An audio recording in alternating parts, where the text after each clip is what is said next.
તો આજની અમારી એક્ટિવિટી હતી 1 મિનિટમાં વર્ગખંડ સફાઈ. તો શરૂઆતથી જણાવીએ કે આજે અમારે ધોરણ 5ના પર્યાવરણ વિષયમાં શીખવાનો હતો એકમ 16, જેનું નામ છે સ્વચ્છતા આપણું કામ.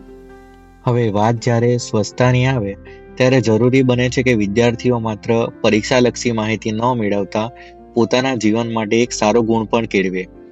પણ જ્યારે હું વર્ગખંડમાં પહોંચ્યો, વર્ગખંડની હાલત કંઈક આવી હતી. ચાલો તો બધા અહીંયા ધ્યાન આપવાનું છે. હવે આપણે સ્વચ્છતાનો પાઠ અત્યારે શીખવાના છે, બરાબર? હવે તમારી આજુબાજુ જુઓ, આપણને ઝીણો ઝીણો કચરો દેખાય છે ને? હવે તમે ઘણાએ ચોકલેટ ખાઈને પોતાના આજુબાજુ ચોકલેટનું રેપર નાખ્યું છે. કોઈએ બિસ્કિટ ખાધી હશે, કોઈએ વેફર ખાધી હશે, બરાબર? તો એના પડીકા આજુબાજુ જ હોય.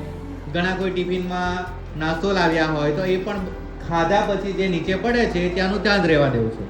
હવે આપણે અહીંયા જોઈએ કચરા પેટી. તો કચરો ક્યાં નાખવાનો છે? કચરા પેટીમાં. પણ કચરો ક્યાં છે? થોડો બહાર છે. હવે આપણે એક એક્ટિવિટી કરવાની છે. હવે એક્ટિવિટી નામ આવે એટલે બાળકોની એક્સાઇટમેન્ટ ડબલ. હવે એ એક્ટિવિટી ભલે ને કચરો વણવાની હોય, બસ 1 મિનિટ શું, બાળકોએ 1 મિનિટ પહેલા જ આખા વર્ગખંડનો કચરો સાફ કરી દીધો. એમના ચહેરા પર અલગ જ ઉત્સાહ દેખાતો હતો. ત્યારબાદ બાળકોને સ્વચ્છતા વિશે સમજાવતા કહ્યું કે સ્વચ્છતા એ કોઈ ઓપ્શન નથી, તેથી આપણે એને એક સારી આદત બનાવવી જોઈએ. સાથે આપણો કચરો આપણી જિમ્મેદારીના ભાવ સાથે બાળકોને સ્વચ્છતા પ્રત્યે પોતાની ફરજનો ખ્યાલ આપ્યો હતો.